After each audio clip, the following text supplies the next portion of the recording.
Good morning students. Galaxy classes में आपका स्वागत है। हम लोग कैपिटल बजटिंग कर रहे हैं और कैपिटल बजटिंग का पहले के क्लासेस में हम लोग ARR average rate of return सीख चुके हैं, दूसरा पे बैक पीरियड सीख चुके हैं, डिस्काउंटेड पे बैक पीरियड भी सीख चुके हैं। आज हम लोग नेट प्रेजेंट वैल्यू, IRR और प्रॉफिटेबिलिटी इंडेक्स के ऊपर ये क्लास करेंगे। Net present value, IRR and profitability index, जिसको हम लोग एक प्रॉब्लम के माध्यम से ये तीनों चीज सीखेंगे। चलिए, नेट प्रेजेंट वैल्यू का मतलब ये हुआ, आज आपके पास 1 रुपया का जितना वैल्यू है वो 5 साल बाद उसका value in profitability, PV factor, profit volume factor के हिसाब से या डिस्काउंटिंग फैक्टर के हिसाब से उसका वैल्यू कम होगा। ये टाइम वैल्यू ऑफ मनी के हिसाब से डिपेंड करता है। तो हम लोग के पास जितने भी कैश इनफ्लो होते हैं उसका डिस्काउंटिंग फैक्टर से मल्टीप्लाई कर देंगे, और अगर डिस्काउंटिंग फैक्टर से मल्टीप्लाई कर देंगे तो हमें जो मिलेगा वो होगा डिस्काउंटेड कैश फ्लो, और वो डिस्काउंटेड कैश फ्लो को हम लोग टोटल कर देंगे और इसमें से जितना हमारा आउटफ्लो हुआ है उसको माइनस कर देंगे, तब हमें मिलेगा नेट प्रेजेंट वैल्यू। उसी के साथ हम लोग इस सम में प्रॉफिटेबिलिटी इंडेक्स भी सीख जाएंगे और इस सम में IRR का मतलब भी सीख जाएंगे, इंटरनल रेट ऑफ रिटर्न का मतलब भी सीख जाएंगे। ठीक है। क्वेश्चन जो मैंने सेलेक्ट किया है ये है बीकॉम 2010 के ऑनर्स में आया हुआ सम है। आपके क्वेश्चन में स्क्रीन में ये सम दिखा रहा होगा। यहां पर देखिएगा, जेट लिमिटेड को 2 अल्टरनेटिव प्रोजेक्ट में से एक मशीन को चूज करना है। पहला प्रोजेक्ट है जिसमें इनिशियल आउटले 2,40,000 का लगा। ये पहला मशीन है जिसको खरीदने पर 2,40,000 रुपया इन्वेस्ट हो रहा है। An expected cash flow from it, और इसका कैश फ्लो जो दिया हुआ है from the end of the first year to the end of second year are, दिया हुआ है 2 साल का कैश फ्लो। पहले साल में हो रहा है 50,000 और दूसरे साल का कैश इनफ्लो हो रहा है 2,50,000। ये नॉर्मल कैश इनफ्लो है बिना पीबी फैक्टर के ऐड मल्टीप्लाई किए बिना। उसी तरह से प्रोजेक्ट 2 है जिसको खरीदने में इसका 5,000 कुछ रुपया, 4,000 कुछ रुपया बच जा रहा है, लगभग 2,35,930 हो रहा है। And the expected cash flow from this project are, first year से दिया हुआ है 1,90,000 और सेकेंड ईयर में हुआ है 90,000। ये इसका कैश फ्लो है। अब हमें इन दोनों ही प्रोजेक्ट का नेट प्रेजेंट वैल्यू और IRR कैलकुलेट करना होगा और हमें ये बताना होगा कौन सा बेस्ट अल्टरनेटिव है from the best point of NPV and IRR के दोनों के हिसाब से। अगर हम लोग मान लेंगे कॉस्ट ऑफ कैपिटल 10% के हिसाब से है तो ठीक है। तो ये दो चीज हम लोग सीखते हैं पहले, उसके बाद हम आपको प्रॉफिटेबिलिटी इंडेक्स इसी सम में बता देते हैं। तो क्वेश्चन में सबसे पहले आप 10% के हिसाब से, प्रेजेंट वैल्यू के हिसाब से दोनों प्रोजेक्ट का आप निकालोगे कैश फ्लो, मतलब कैश इनफ्लो का प्रेजेंट वैल्यू। तो सबसे पहले हम लोग लिखते हैं यहाँ पे प्रोजेक्ट 1। क्वेश्चन में जैसे देखिए प्रोजेक्ट 1 लिखा हुआ है। प्रोजेक्ट 1 2 साल का रिटर्न दे रहा है प्रोजेक्ट 1, और यहां पर हम लोग लिखेंगे calculation of NPV, calculation of net present value. Calculation of net present value हम लोग कैसे कैलकुलेट करेंगे देखिएगा। सबसे पहले लिखेंगे ईयर, यहां पर 2 ही साल है, ईयर एंड है, और उसके बाद कैश फ्लो डायरेक्टली दिया हुआ है तो आपको पैट देता तो हम लोग डेप्रिसिएशन ऐड करते, लेकिन आपके क्वेश्चन में कैश फ्लो एकदम परोस दिया गया है, इसलिए हम लोग भी कैश फ्लो ज्यों का त्यों लिख देंगे और फिर लिखेंगे पीवी फैक्टर,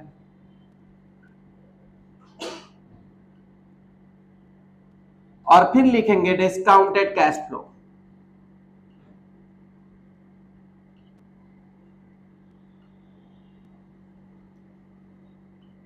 और इतना आप ना भी लिखे तो आप खाली प्रेजेंट वैल्यू लिख दीजिए। उस कैश फ्लो का आज के डेट में प्रेजेंट वैल्यू। ईयर एंड 2 ही साल है तो 1 एंड 2 लिखेंगे। पहला प्रोजेक्ट का फर्स्ट ईयर का कैश इनफ्लो हो रहा है 50,000। आपके क्वेश्चन में दिखा रहा है 50,000 रुपया फर्स्ट ईयर का कैश इनफ्लो है। तो फर्स्ट ईयर का कैश इनफ्लो अगर आपको 50,000 मिलता है, सेकेंड ईयर का कैश इनफ्लो बताओगे तो आपको 2 लाख। सेकेंड ईयर का कैश इनफ्लो दिखा रहा है, यस 2,50,000 ये सेकेंड ईयर का कैश इनफ्लो है। ठीक है, 2,50,000 सेकेंड ईयर का कैश इनफ्लो है। ये 2 साल का कैश इनफ्लो है। आपके बुक में जो कॉस्ट ऑफ कैपिटल बोला है, जिससे हमको नेट प्रेजेंट वैल्यू निकालना है, नेट प्रेजेंट वैल्यू निकालना है, जिसमें कॉस्ट ऑफ कैपिटल दिया हुआ है वो है 10% के हिसाब से। तो 10% का डिस्काउंटिंग फैक्टर जो है यहां पे लिख देंगे एट द रेट ऑफ 10% के हिसाब से। तो 10% का डिस्काउंटिंग फैक्टर है 0.909 और दूसरे साल का है 0.826। क्वेश्चन में डिस्काउंटिंग फैक्टर आपके पास दिया रहेगा। अगर आपके पास डिस्काउंटिंग फैक्टर नहीं दिया रहता है तो हम लोग एकदम आसान तरीके से डिस्काउंटिंग फैक्टर कैलकुलेट करेंगे और उसको मैं पहले बोर्ड पे लिख दूं। यहां पर दिया हुआ है डिस्काउंटिंग फैक्टर है 1 divided by 1 plus discounting factor अगर 10% है तो 0.10 लिखिए, अगर 12% है तो 0.12 लिखिए, अगर 15% है तो 0.15 लिखिए और अगर आप 8% के लिए निकाल रहे हो तो 0.08 लिखिए। हालांकि इस क्वेश्चन में 0.10 है तो 1 डिवाइडेड बाय 1 प्लस 1.1 ये कैलकुलेटर देखिएगा 1 डिवाइडेड बाय 1.10 ऐसे करेंगे। फिर से बता रहे हैं 1 डिवाइडेड बाय 1.10 ऐसा दबाया, फिर इनटू हम लोग दबाएंगे तो ये पहला साल का डिस्काउंटिंग फैक्टर है। आप लोग स्क्रीन पे देख सकते हैं पहला साल का डिस्काउंटिंग फैक्टर आया। फिर आप इक्वल टू दबाइए, ये दूसरे साल का डिस्काउंटिंग फैक्टर आया। तीसरे साल का दबाइए, ये तीसरे साल का डिस्काउंटिंग फैक्टर आया। ऐसे करते करते आप कितने भी साल का डिस्काउंटिंग फैक्टर अपने कैलकुलेटर से ही प्राप्त कर सकते हो। ये मेथड है। हम लोगों के पास अगर क्वेश्चन में डिस्काउंटिंग फैक्टर अवेलेबल नहीं होता है तो डिस्काउंटिंग फैक्टर किस तरह से निकाले जाएंगे। अगर आपको 1 डिवाइडेड बाई 1.12 अगर 12% रहेगा तो डिवाइडेड बाई 1.12 करेंगे, फिर इनटू दबाएंगे, ये पहला साल का डिस्काउंटिंग फैक्टर आया, इक्वल टू दूसरे साल का डिस्काउंटिंग फैक्टर आया, इक्वल टू तीसरे साल का डिस्काउंटिंग फैक्टर आया। 3 डिजिट तक हम लोग ले लेते हैं। समझ में आया ये डिस्काउंटिंग फैक्टर कैसे हम लोग कैलकुलेट करते हैं? तो ये हो गया डिस्काउंटिंग फैक्टर कैलकुलेट करने का तरीका। और आप 50,000 में से इसको मल्टीप्लाई करिए, 50,000 इंटू 9 0.909 दैट इज 450 और इसका 2,50,000 इंटू 0.826 या 206500 और ये आपका present value of cash inflow हुआ। आप इनको दोनों को टोटल करिए, ये होगा present value of cash inflow 2,51,950 सामने लिख देंगे present value of cash inflow. ये कैश इनफ्लो का प्रेजेंट वैल्यू है, इसमें से हम लोग लेस कर देंगे present value of cash outflow.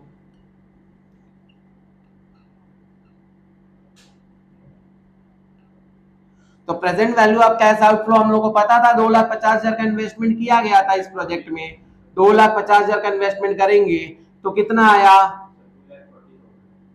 2,40,000 है क्या? तो 2,40,000 का इन्वेस्टमेंट किया गया है तो इसमें आपका आया 11,950 रुपया का एनपीवी, यही तो नेट प्रेजेंट वैल्यू। ये हो गया आपका प्रोजेक्ट 1 का नेट प्रेजेंट वैल्यू। इतना आसान तरीके से हम लोग नेट प्रेजेंट वैल्यू कैलकुलेट कर लेंगे प्रोजेक्ट 1 का। लेकिन यहां पर नेट प्रेजेंट वैल्यू के साथ आपको पूछा इंटरनल रेट ऑफ रिटर्न भी निकालना है। अब देखिए इंटरनल रेट ऑफ रिटर्न का मतलब क्या होता है। जहां पर हम लोग अपने नेट प्रेजेंट वैल्यू का नेट प्रेजेंट वैल्यू को जिस रेट में हम लोग सबसे नजदीक पाए, मतलब हमारा इनिशियल आउटले और कैश इनफ्लो दोनों ही लगभग बराबर हो जाए, उसी को इंटरनल रेट ऑफ रिटर्न करते हैं। इंटरनल रेट ऑफ रिटर्न हम लोग कैसे कैलकुलेट करेंगे? जैसे आपके पास बहुत सारे परसेंटेज दिए रहेंगे क्वेश्चन में, हम लोग एक ऐसा पॉइंट कैलकुलेट करें जहां पे नेट प्रेजेंट वैल्यू एकदम नेगेटिव आए और नियरेस्ट नेगेटिव आए, या फिर नील आ जाए। नील आ जाए तो आपको कहना ही क्या, वही नेट प्रेजेंट वैल्यू हो जाएगा। लेकिन अगर नेगेटिव आए तो आपको डिफरेंस ऑफ हाईएस्ट रेट और लोअर रेट के हिसाब से एक फॉर्मूला यूज करके नेट प्रेजेंट वैल्यू निकालना होगा। जैसा कि आपने 10% के हिसाब से अभी एनपीवी कैलकुलेट किया है, क्वेश्चन में और ही बहुत सारे परसेंटेज हैं, 11%, 12%, 13%। आप चेक कर सकते हो क्वेश्चन को कि ये प्रेजेंट वैल्यू के हिसाब से आप आईआरआर अगर कैलकुलेट करते हो इसी तरह से इस प्रोजेक्ट का, तो हम लोग अब इसमें लेंगे कैलकुलेशन ऑफ एनपीवी टेकिंग, ये 10% था,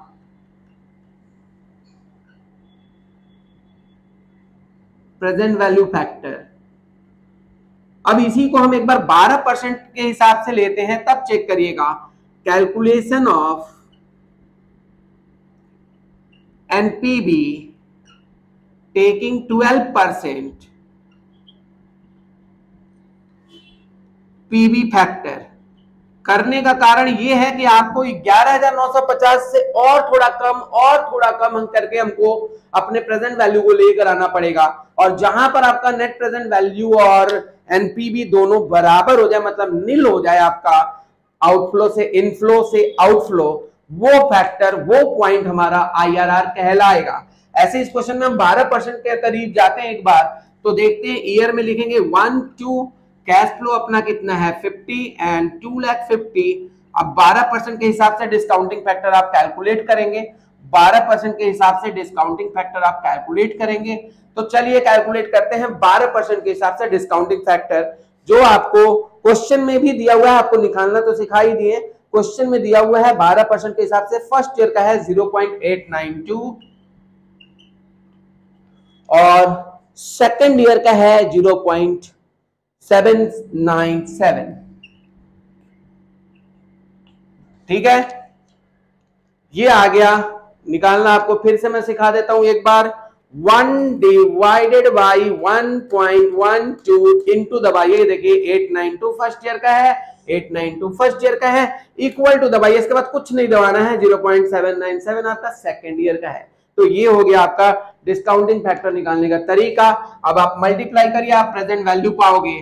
प्रेजेंट वैल्यू बताइए, इसका इससे मल्टीप्लाई करेंगे तो आएगा 44600, 44600। नेक्स्ट कैलकुलेट करिए और कैलकुलेटर दिखा दीजिए, 199250, 199250। यह आपका टोटल प्रेजेंट वैल्यू हो गया। टोटल करिए फटाफट, इसका टोटल करके बताइए कितना आया। ये आया 243850, 243850। ये फैक्टर है आपका एनपीवी, ये है present value of cash inflow.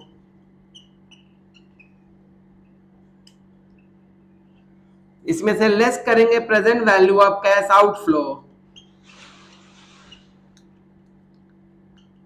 Present value of cash outflow कितना था? 2,40,000 आई थिंक ना, 2,40,000 था। तो अभी आप लेस करके देखेंगे तो 3850 आपका एनपीबी आया, एनपीबी 3850 आया। लेकिन हमें इसको माइनस तक लेके जाना है या फिर करीब नील तक लेकर जाना है। कभी करीब ये दोनों चीज बराबर हो जाना चाहिए, 2,40,000, यहां पे भी 2,40,000 होगा, वही पॉइंट आपका इंटरनल रेट ऑफ रिटर्न कहलाएगा। तो एक बार हम 12% निकाले हैं, एक बार हम 13% पे ट्राई करते हैं। आपके सामने 13% पे ट्राई करते हैं टेकिंग 13%। तो 13% के हिसाब से अगर ट्राई करते हैं तो हम लोग कैसे कैलकुलेट करेंगे? ईयर लिखेंगे, ये 13% के हिसाब से ट्राई कर रहे हैं, आप लोग पूरा टेबल लिख लीजिएगा, ये 13% के हिसाब से हम ट्राई कर रहे हैं। कैश फ्लो लिखेंगे और यहाँ पे पीवी फैक्टर लिखेंगे जो कि 13% के हिसाब से हो रहा है, और फिर यहां पर प्रेजेंट वैल्यू लिखेंगे। Year, cash flow, PV factor, present value, ये अगर हम लोग कर लेते हैं तो ईयर है 1, ईयर है 2, ईयर है 1, ईयर है 2। कैश फ्लो आपका फर्स्ट ईयर का 50,000 और सेकेंड ईयर का 2,50,000 फिर से लिखेंगे। इसी तरह से हम लोग अपने प्रोजेक्ट 2 को भी करेंगे, लेकिन पहले प्रोजेक्ट 1 का आईआरआर फाइंड आउट कर लेते हैं। पीवी फैक्टर ऑफ 13% के हिसाब से पीवी फैक्टर आपका हो रहा है 0.885। सही है, आप लोग भी निकाल कर चेक करते रहे कैलकुलेटर से। वैसे कि आपके टेबल में तो दे ही दिया रहेगा, लेकिन अगर बाई चांस उनका मूड करे कि वो नहीं दे डिस्काउंटिंग फैक्टर और आपको निकालना पड़े, मजबूरी हो आपका, तब आप ऐसे ही कैलकुलेट करिएगा। और सेकेंड ईयर का कितना है 0.783। पीवी फैक्टर भी कैलकुलेट कर लीजिए, 50,000 into 0.885,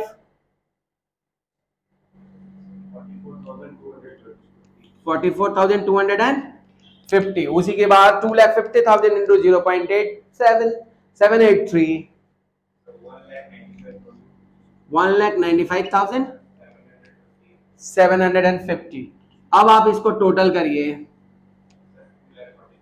wow, that's a magic.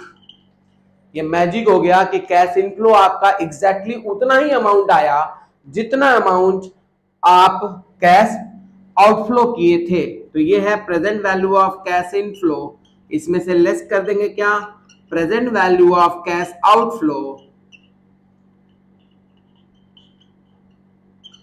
अब इससे अच्छा इंटरनल रेट ऑफ रिटर्न तो नहीं आ सकता ना, तो ये हो गया नील। तो 13% हमारा आईआरआर हुआ प्रोजेक्ट 1 का। देयरफॉर आईआरआर ऑफ प्रोजेक्ट 1 कितना आ गया भाई, 13%। और उसी तरह से एनपीवी ऑफ प्रोजेक्ट 1 कितना था,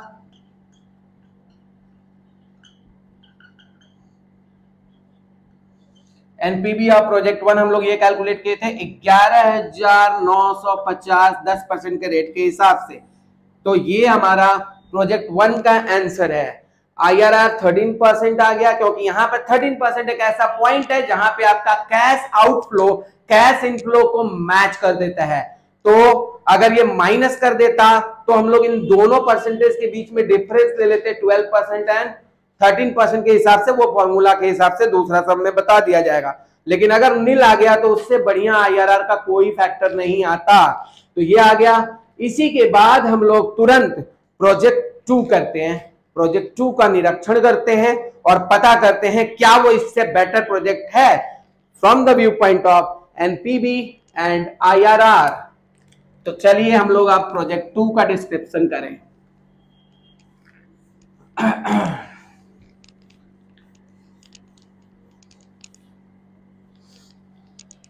अब हम लोग इसी तरह से प्रोजेक्ट 2 का डिस्क्रिप्शन करते हैं। प्रोजेक्ट 2 सबसे पहले आपको निकालना है NPV. NPV net present value at the rate of 10% PV factor calculate करना है। सबसे पहले ईयर लिखना है, फिर लिखना है कैश इनफ्लो, फिर लिखना है पीवी फैक्टर एट 10%, फिर लिखना है प्रेजेंट वैल्यू। चलिए, ईयर है 1 2, कैश इनफ्लो बताइए फर्स्ट ईयर का। फर्स्ट ईयर का कैश इनफ्लो है इसका 1,90,000 एंड सेकेंड ईयर का कैश इनफ्लो है 90,000। डिस्काउंटिंग फैक्टर वही होगा, आप कैलकुलेट करोगे 0.909। 10% के हिसाब से आपका एनपीवी निकालना होगा, नहीं तो नाइंसाफी होगा। दोनों का एक ही परसेंटेज पे एनपीवी कैलकुलेट होना चाहिए। और दूसरे साल का है 0.826, यस 0.826। अब आप इसका इससे मल्टीप्लाई करिए फर्स्ट ईयर का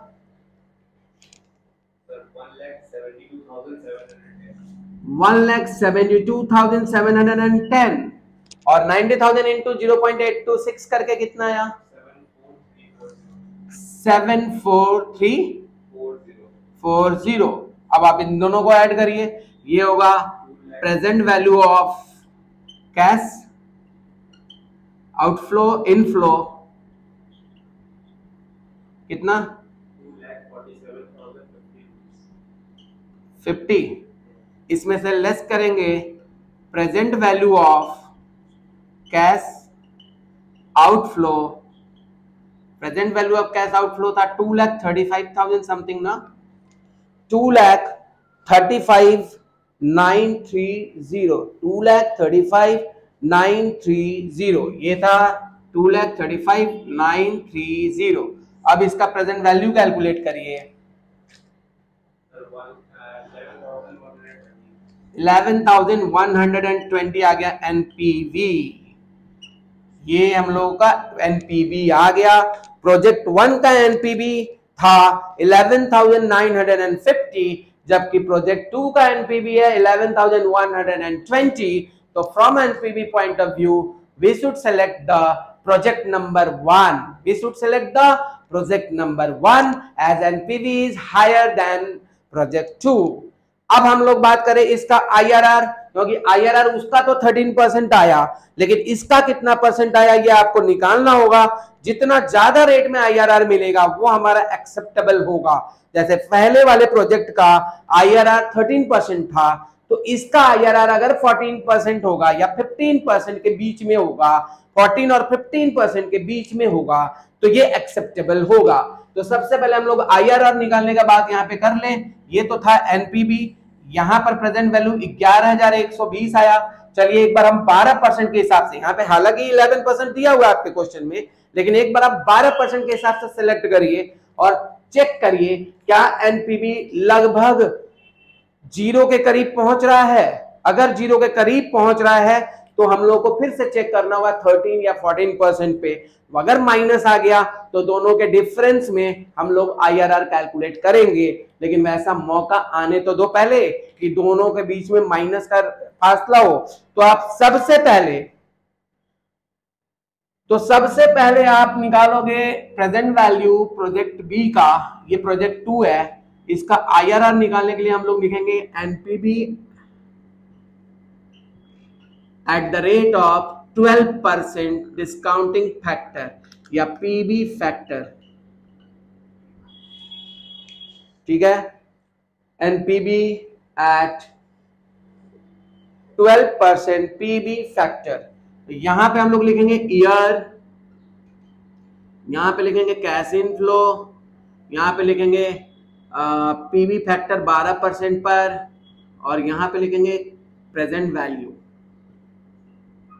चलिए ईयर है 1, 2, इसका कैश इनफ्लो है 1,90,000 और दूसरे ईयर का 90,000।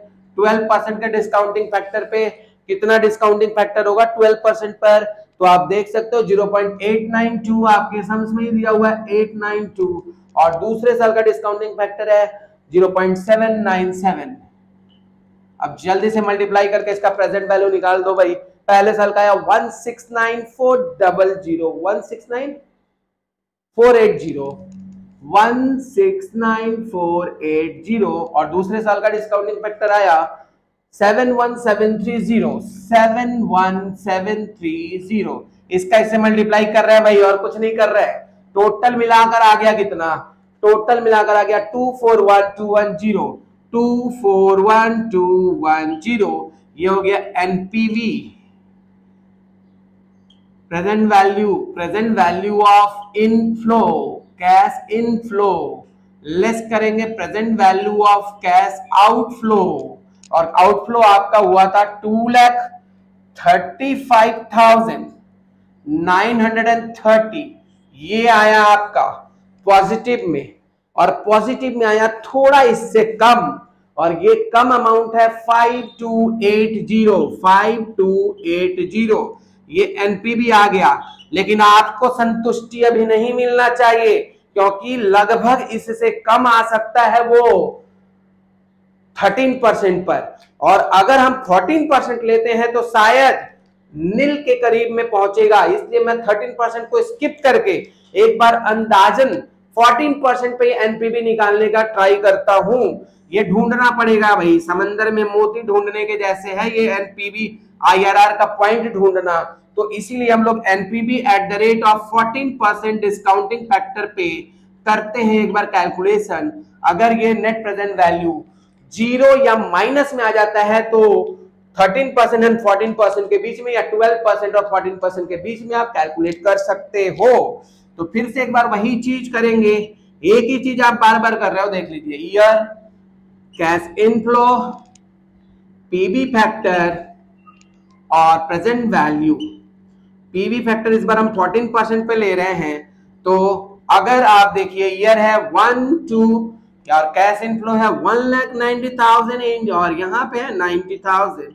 डिस्काउंटिंग फैक्टर आप 14% के हिसाब से कैलकुलेट करोगे तो है 0.877 0.877 और इसका 0.770 कर दो,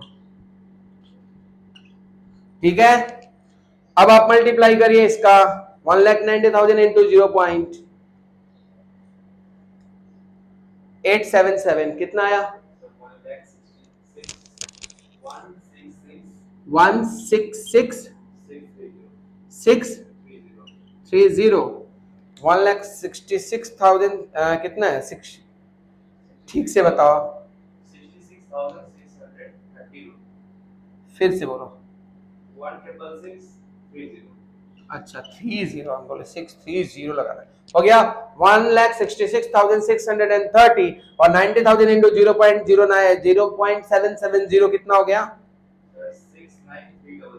69,300। दोनों को ऐड करेंगे, इसको हम लोग क्या कहेंगे? 2,35,930। अरे वाह, क्या सम मिला है, ऐसा कभी होता नहीं है भाई। एकदम एग्जैक्टली आपका वही अमाउंट आ जाए, ये तो आपने सच में मोती ही निकाल लिया है आईआरआर का फैक्टर। तो ये हो गया नेट प्रेजेंट वैल्यू, मतलब present value of cash inflow, इसमें से लेस करेंगे present value of cash outflow, और ये भी उतना ही एग्जैक्टली अमाउंट है जितना आपने इनिशियल इन्वेस्टमेंट किया था, तो ये आ गया नील। तो इस क्वेश्चन में प्रोजेक्ट 2 का फैक्टर हम लोग फाइंड आउट कर लिए, और प्रोजेक्ट 2 का एनपीवी आया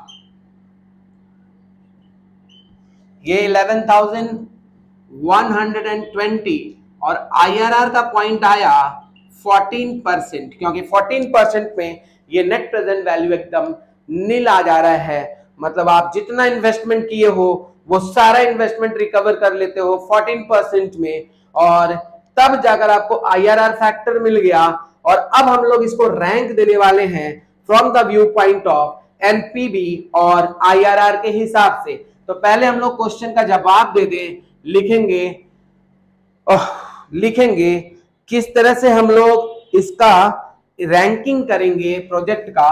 तो रैंकिंग हम लोग कर रहे हैं, आपका रैंकिंग पूछा है, तो रैंकिंग ऑफ प्रोजेक्ट 1 है कि ए है? प्रोजेक्ट 1 है रैंकिंग के हिसाब से, और प्रोजेक्ट 2 है, ठीक है। तो अगर हम लोग एनपीवी के हिसाब से प्रोजेक्ट का रैंकिंग करें, यहां पर लिखेंगे एनपीवी और यहां लिखेंगे आईआरआर, और ये रैंकिंग हम लोग ऊपर लिख देते हैं रैंकिंग। एनपीवी के हिसाब से अगर प्रोजेक्ट 1 का रैंकिंग करें तो प्रोजेक्ट 1 का एनपीवी प्रोजेक्ट 2 से ज्यादा है, इसलिए इसको हम रैंक 1 देंगे और इसको रैंक 2 देंगे। इसी तरह से आईआरआर का, प्रोजेक्ट 2 का आईआरआर 14% हो रहा है, इसलिए रैंक 1 इसको मिलेगा और रैंक 2 इसको मिलेगा। ये हो गया आपका टोटल रैंकिंग कि हम लोग कौन से मशीन को एक्सेप्ट कर रहे हैं और कौन से मशीन को या प्रोजेक्ट को हम लोग रिजेक्ट कर रहे हैं। ये हो गया आपका एनपीवी का फॉर्मूला। तो एनपीवी हम लोग एनपीवी और आईआरआर के हिसाब से हम लोग ये दोनों चीज ही निकाल लेते हैं, लेकिन अब हम आपको सिखाने जा रहे हैं एक और फॉर्मूला जिसको हम लोग कहते हैं प्रॉफिटेबिलिटी इंडेक्स। तो अभी हम लोग करेंगे प्रॉफिटेबिलिटी इंडेक्स। इसी क्वेश्चन का प्रॉफिटेबिलिटी इंडेक्स करेंगे। प्रॉफिटेबिलिटी इंडेक्स हम लोग कैसे निकालते हैं वो चीज हम लोग करते हैं प्रॉफिटेबिलिटी इंडेक्स का। तो चलिए अब हम लोग प्रॉफिटेबिलिटी इंडेक्स करेंगे पीआई ऑफ प्रोजेक्ट 1। इसका फॉर्मूला है net present value of inflow